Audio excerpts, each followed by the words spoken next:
Play, win, earn. ace23.com.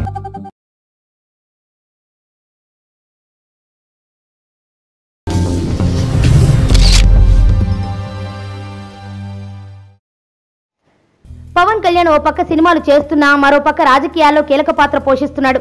తాజాగా Pawan Jolly LLB cinema remake లో నటిస్తున్న సంగతి తెలిసిందే. ఈ సినిమా స్క్రిప్ట్ వర్క్ను త్రివిక్రమ్ చూసుకుంటున్నాడనే వార్త తెలిసిందే. అయితే త్రివిక్రమ్ ఇటు పవన్ సినిమాతో పాటు ఎన్టీఆర్ సినిమా పనులతో బిజీగా ఉన్నారు. ఆ తర్వాత కుదిరితే మహేష్ సినిమా చేయాల్సి ఉంది.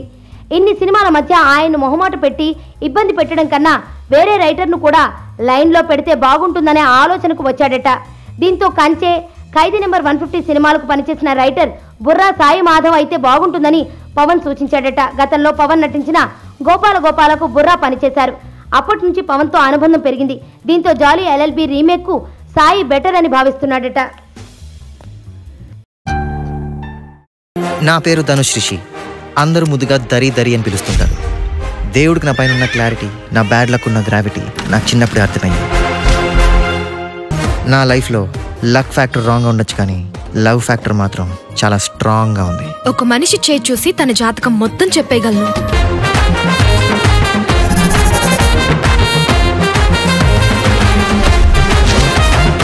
Coming soon.